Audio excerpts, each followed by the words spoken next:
तो चलिए बच्चों, आज हम शुरू करते हैं नेक्स्ट कॉलिगेटिव प्रॉपर्टी जिसका नाम है डिप्रेशन इन फ्रीजिंग पॉइंट। तो इसी के साथ हेडिंग डालिए और शुरू कीजिए। नेक्स्ट हेडिंग डालिए depression in freezing point. Depression in freezing point. ठीक है, देखो बच्चों, ये बहुत ही ज्यादा यूजफुल कॉलिगेटिव प्रॉपर्टी है जिसका यूज हमारी डेली लाइफ में होता है। तो वीडियो के लास्ट तक बने रहिए, एक बहुत इंटरेस्टिंग कॉन्सेप्ट बताऊंगा इसका, ये कहां पर यूज होता है। ठीक है बच्चों, तो देखो डिप्रेशन इन फ्रीजिंग पॉइंट का मतलब है कि अगर हम माना हमारे पास में कोई नॉन वॉलेटाइल सॉल्यूट है, कोई नॉन वॉलेटाइल सॉल्यूट है, सॉल्ट ले लेते हैं, ठीक है, और हमारे पास में सॉल्वेंट है, सॉल्वेंट में हम वाटर ले लेते हैं। जब हम सॉल्ट को वाटर में डालते हैं तो क्या होगा, इसके फ्रीजिंग पॉइंट में कुछ कमी होती है। मान लो वाटर का जो नॉर्मल फ्रीजिंग पॉइंट होता है वो 100 डिग्री सेल्सियस, ओ सॉरी 0 डिग्री सेंटीग्रेड होता है। ठीक है, वाटर 0 डिग्री पर बिल्कुल फ्रीज हो जाता है, यानी कि बर्फ में बदल जाता है। अब क्या होगा कि जैसे ही हम वाटर में सॉल्ट ऐड करेंगे, यानी कि सॉल्ट प्लस वाटर जो बनाते हैं, तो इसका जो फ्रीजिंग पॉइंट होगा, हो सकता है वो, अगर थोड़ा नमक डालेंगे तो हो सकता है वो -2 डिग्री तक गिर जाए। ठीक है, और भी नमक डालेंगे, मानो मोर सॉल्ट डालेंगे, इसमें हमने मोर सॉल्ट ऐड किया इसमें वाटर में, तो जो सॉल्वेंट है यानी वाटर है, जो प्योर वाटर का पहले फ्रीजिंग पॉइंट 0 था, वो सॉल्वेंट का जो फ्रीजिंग पॉइंट होगा वो और भी कम हो सकता है -5 डिग्री तक पहुंच जाए। तो ये हमारे पास में कॉलिगेटिव प्रॉपर्टी है। वेट ये डिपेंड किस पे कर रही है, number of particles of solute पर। जितने ज्यादा number of particles of solute होंगे, इतना ही ज्यादा हमारे पास में फ्रीजिंग पॉइंट में कमी होती चली जाती है। ज्यादा नमक डालेंगे तो और भी ज्यादा उसका फ्रीजिंग पॉइंट कम होगा, और भी ज्यादा डालेंगे तो और भी ज्यादा कम हो जाता है। तो यहाँ पर अगर हम इसको पढ़ें तो देखो, इसको एक बार देख लीजिए, और मैं इसको इरेज करता हूँ। देखो अब यहाँ पर क्या होगा, इसका जो ग्राफ आता है, ग्राफ कुछ ऐसे आएगा। मान लो हमारे पास में ये एक कुछ एक्सिस है, यहाँ पर टेम्परेचर ले लेते हैं, यहाँ पर हम इसका वेपर प्रेशर ले लेते हैं, और ये ले लेते हैं इसका एटमॉस्फेरिक प्रेशर, एटमॉस्फेरिक प्रेशर। तो तुमने जैसे कॉलिगेटिव प्रॉपर्टी कौन सी, सेकंड वाली जो कॉलिगेटिव प्रॉपर्टी थी जिसमें एलिवेशन इन बॉइलिंग पॉइंट पढ़ रहे थे, तो वहाँ पर तुम्हारा ग्राफ ऐसे आता है कि ये वाला ग्राफ हमारा सॉल्वेंट का लिया था और ये हमने सॉल्यूशन का लिया था। अगर किसी को नहीं पता चल रहा कि ये ग्राफ कैसे बना था, तो एक बार मेरी वीडियो जाकर देखें, तो वहां से तुम्हें पता चलेगा कि ये कैसे हमने बनाया था ग्राफ। ठीक है, ये हमारा सॉल्वेंट था और ये हमारा सॉल्यूशन था। अब जैसे ही हम इसमें, मान लो ये यहां पर फ्रीज हो रहा था, यहां पर ये फ्रीज हो रहा था, ठीक है। अब जैसे ही हम इसमें जैसे हमने इसमें नॉन वोलेटाइल सॉल्वेंट में नॉन वोलेटाइल सॉल्यूट ऐड किया, तो इसका फ्रीजिंग पॉइंट कम होगा, ऐसे मान लो, यानी कि जो सॉल्यूशन बना, जब हमने उसमें नॉन वोलेटाइल सॉल्यूट ऐड किया तो उसका फ्रीजिंग पॉइंट सडन से ड्रॉप हुआ और ये सॉल्यूशन बना। अब मान लो ये वाला पॉइंट वो यहां पर फ्रीज हुआ था, ये बच्चों गैप देख रहे हो, ये वाला गैप फ्रीजिंग पॉइंट में जो गैप आया है, जो हमारा ये हमारा T2 बन है और ये हमारा T2, इसी को हम डिप्रेशन इन फ्रीजिंग पॉइंट कहते हैं। यानी कि जो हमारा डेल्टा TF होगा वो होगा T2 - T1, कितना कमी हुई उसको हम डेल्टा TF बोलते हैं। तो यहाँ पर डेल्टा TF जो होता है वो डायरेक्टली प्रोपोर्शनल होगा मोलरिटी के, और जैसे हम इस प्रोपोर्शनलिटी साइन को हटाते हैं तो ये आता है KF into M, जहाँ पर KF जो होता है वो होता है मोलर एलिवेशन कांस्टेंट,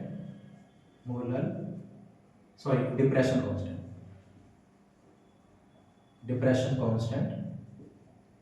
ठीक है, ये हमारे पास में होता है। और मोलरिटी तुमने बार बार पढ़ा है, मोलरिटी क्या होता है, तो मोलरिटी का फॉर्मूला भी मैं यहाँ पर यूज कर सकता हूँ। तो delta TF is equal to क्या बनेगा, delta TF is equal to KF into number of moles of solute into 1000, अगर हमने ग्राम में लिया हुआ है वेट, तो नीचे आ जाता है वेट ऑफ, मास ऑफ, किसका लेते हैं, solvent, mass of solvent in gram, क्योंकि ऊपर हमने 1000 से ले लिया है तो किलोग्राम में ले सकते हैं। तो ये हमारे पास में एक फॉर्मूला बनकर आता है।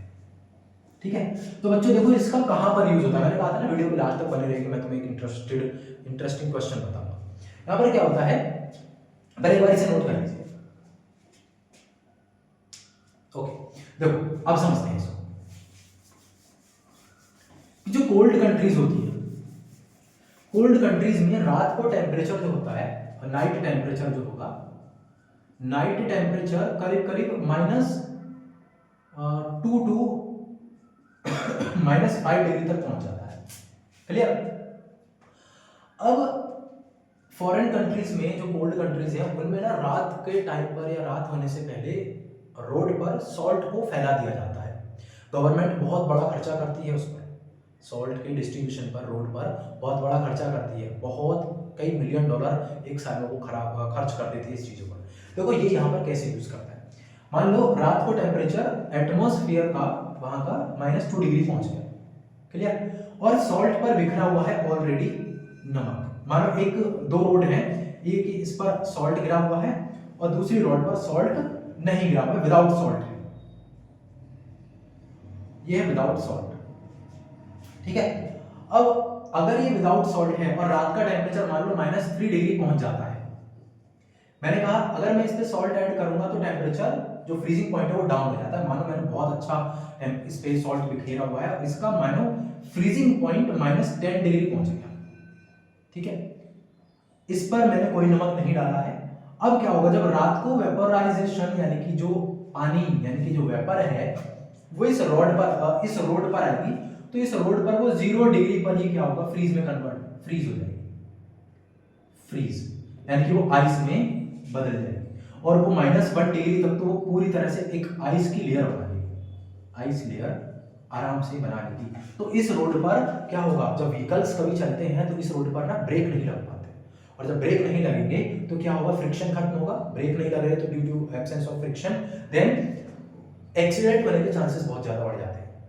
क्योंकि फॉरेन कंट्रीज हैं, रात में भी चलते हैं, वो कंट्रीज रात में भी चलती हैं। ऐसा नहीं हमारी कंट्री की तरह रात में ही बंद हो जाते हैं, सब कुछ बंद हो जाता है। ये कंट्री रात को भी चलते हैं, तो रात में एक्सीडेंट होने के चांसेस बहुत ज़्यादा बढ़ जाते हैं। दूसरी रोड पर हमने सॉल्ट डाला हुआ है जिसका टेम्परेचर जो फ्रीजिंग पॉइंट है वो -10 डिग्री है और एटमॉस्फेयर का टेम्परेचर सिर्फ -3 डिग्री पहुंचा था। इसका मतलब अभी भी अगर 7 डिग्री तक टेम्परेचर जाए तब भी यहां पर आइस नहीं बनेगी। इसका मतलब 3 डिग्री तक भी क्या होगा, जो वेपर इस पे जो ड्यू आई है वो ड्यू एज इट इज रहेगी, वो बर्फ में कन्वर्ट नहीं होगी। इसीलिए फॉरेन कंट्रीज में रोड पर रात को या रात होने से पहले सॉल्ट का अच्छे से डिस्ट्रीब्यूशन कर दिया जाता है, जिससे कि वहां पर वो फ्रीजिंग पॉइंट को कम कर सके। समझे? क्वेश्चन आता है।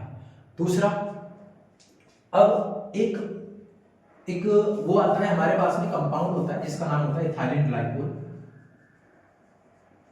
इथाइलिन ग्लाइकोल, इसको हम एंटी फ्रीजिंग सब्सटेंस बोलते हैं, एंटी फ्रीजिंग। देखो बच्चे ये काम कैसे करता है, हर जगह हम नमक ऐड नहीं कर सकते। कार के जो हमारे पास में जहाँ पर वाटर ऐड किया जाता है, शायद उसे रेडिएटर बोलते हैं, तो उसमें हम नमक ऐड नहीं कर सकते। अगर हम नमक ऐड करेंगे तो देखो नमक जो होता है ये मेटल्स को खराब कर देता है, तो रेडिएटर खराब हो जाएगा।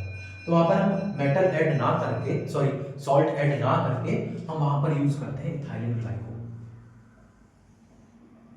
इथाइलिन ग्लाइकोल यूज करते हैं। ठीक है बच्चों, इसे नोट कर लीजिए। और मैं यहीं से क्वेश्चन देता हूं तो आप मुझे इस क्वेश्चन का आंसर दीजिएगा। कभी कभी तुमने देखा होगा कि गलियों में आइसक्रीम बेचने वाले आते हैं, तो उनका ना एक बॉक्स होता है, इंसुलेटेड बॉक्स। उस बॉक्स को कभी खोल के देखना, उसके चारों ओर सॉल्ट भरा हुआ होता है।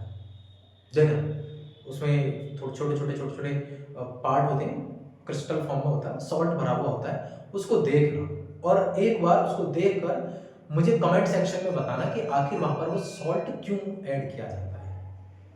ठीक है, जरूर से बताना। और देखो वहां पर ना तुम्हें एक बहुत इंटरेस्टेड क्वेश्चन का आंसर तो वहां पर पता चलेगा। ओके बच्चों, चलो तो इसी बात पर नेक्स्ट टॉपिक हमारा नेक्स्ट क्वालिटेटिव प्रॉपर्टी आती है। इसमें नेक्स्ट क्वालिटेटिव प्रॉपर्टीज में जो फोर्थ है वो है ऑस्मोटिक प्रेशर। ऑस्मोटिक प्रेशर, देखो बच्चों इसको हम पाई से रिप्रेजेंट करते हैं।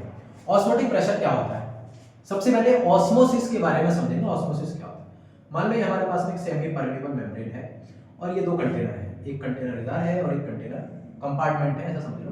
और ये सेमी परमेबल मेम्ब्रेन है, सेमी परमेबल मेम्ब्रेन, ये सेमी परमेबल मेम्ब्रेन है। इधर मान लो हमारे पास में सॉल्ट ऐड है और सॉल्वेंट ऐड है।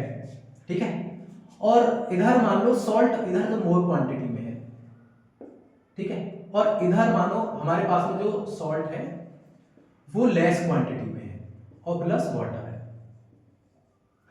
ठीक है बच्चों। तो देखो यहाँ पर सॉल्ट ज्यादा है तो सॉल्वेंट के पार्टिकल कैसे होंगे, कुछ कम इसके कंपैरिजन में। यहाँ पर पार्टिकल कैसे होंगे सॉल्वेंट के ज्यादा, तो सॉल्वेंट के पार्टिकल्स का हायर से लोअर की तरफ मूव करना इज कॉल्ड ऑस्मोसिस। यानी कि हम सीधा सीधा इसको कहें ऑस्मोसिस जो होगा, ऑस्मोसिस होगा फ्लो ऑफ सॉल्वेंट,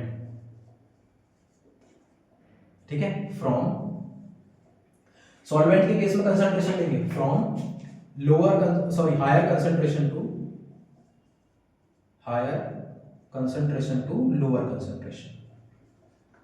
किसका कंसंट्रेशन, सॉल्वेंट का। अगर इधर सॉल्वेंट ज्यादा है तो वो कम की तरफ चलेगा, इसी को हम बोलते हैं ऑस्मोसिस। अब ऑस्मोटिक प्रेशर क्या होता है, देखो ये सॉल्वेंट पार्टिकल्स हायर से लोअर की तरफ जा रहे हैं, हायर से लोअर की तरफ। याद रखना मैंने हायर जो लिया है वो सॉल्वेंट के लिए लिया है, तो यहां पर ये किस प्रेशर से फ्लो कर रहे हैं ये हमें नहीं पता, लेकिन मानो मैं एक प्रेशर यहां पर अप्लाई करूं यहां पर, और उस प्रेशर की रीडिंग मुझे पता है, जो रीडिंग है मुझे नोन है। अब मैं धीरे धीरे प्रेशर को यहां से इंक्रीज करूंगा इसको, और धीरे धीरे जब मैं प्रेशर इंक्रीज करूंगा तो एक पॉइंट ऐसा आएगा कि सॉल्वेंट के पार्टिकल्स यहां से मूव होना ही बंद हो जाएंगे। एक पॉइंट ऐसा आएगा कि सॉल्वेंट के पार्टिकल्स मूव होना ही बंद हो जाएंगे। अब इस प्रेशर को मैं क्या करूंगा, नोट करूंगा। इसी प्रेशर को हम बोलते हैं ऑस्मोटिक प्रेशर, यानी कि that pressure which is used to stop the flow of solvent particles through a semi permeable membrane। इसका मतलब एक बार इसे लिख लो जरा, मैं इसको मिटाता हूं फिर बताता हूं, ठीक है, वो ठीक। तो ऑस्मोटिक प्रेशर क्या होगा, ऑस्मोटिक प्रेशर होगा,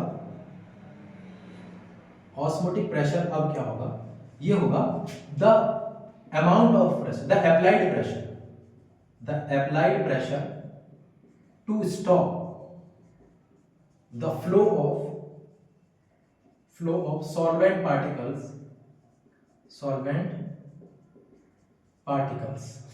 through a semi permeable membrane, through a semi permeable membrane is called osmotic pressure। Okay बच्चा, एक बार इसका स्क्रीनशॉट ले लीजिए फिर आगे बढ़ते हैं।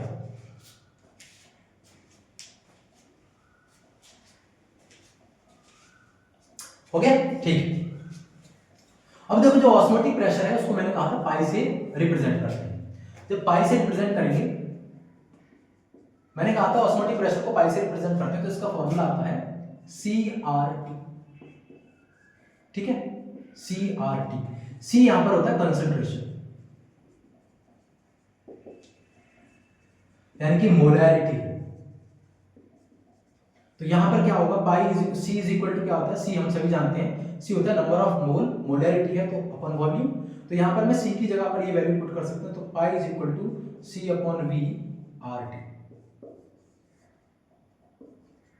ठीक है। R होगा यहां पर गैस कांस्टेंट, T होगा यहां पर टेम्परेचर, ठीक है बच्चों। R की वैल्यू जो होती है, R की वैल्यू यहाँ पर होती है, R यहाँ पर, क्योंकि देखो एटमॉस्फेयर में प्रेशर को ले रहे हैं तो R की वैल्यू होगी यहाँ पर 0.0821 litre atmosphere mole inverse kelvin inverse. याद रखना अगर R की वैल्यू हमें अगर कहीं पर एटमॉस्फेयर टर्म ले रहे हैं, यानी कि प्रेशर को एटम में मेजर कर रहे हैं, तो R की वैल्यू हम ये लगाते हैं, ठीक है। जैसे कि इलेक्ट्रोकेमिस्ट्री में हम यूज करेंगे R की वैल्यू, तो वहां पर हम एनर्जी के केस में बात करते हैं, तो हम यहाँ पर R की वैल्यू को बदलते हैं, और R की वैल्यू हो जाती है यहाँ पर 8.314 जूल मोल इनवर्स केल्विन। यहाँ पर ये R की वैल्यू हो जाती है।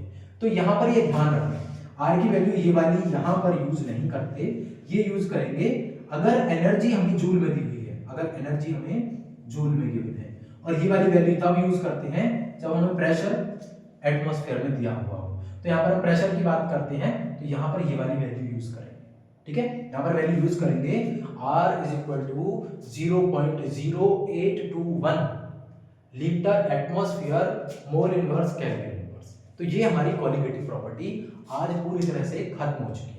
तो कॉलिगेटिव प्रॉपर्टी पे कुछ प्रैक्टिस कीजिएगा, न्यूमेरिकल कीजिएगा। मैं वैसे सारे न्यूमेरिकल कराऊंगा इस पे। याद रखना बच्चों, एनसीईआरटी का एक एक क्वेश्चन मैं यहाँ पर कराऊंगा, एक एक क्वेश्चन। तो लास्ट तक बने रहिएगा और हर टॉपिक को देखिएगा। बीच में किसी भी चैप्टर को या किसी भी टॉपिक को स्किप नहीं करना है, अदरवाइज आपको दिक्कत होगी। फिर आपको कॉन्सेप्ट समझ नहीं आएंगे। तो लास्ट तक हमारी वीडियोस देखिए, ज़्यादा से ज़्यादा शेयर कीजिए, ज़्यादा से ज़्यादा लाइक कीजिए, और अगर न्यू हो तो सब्सक्राइब कीजिए। तो ये है हमारा आज का टॉपिक, और बाकी का टॉपिक हम पढ़ेंगे बाद में।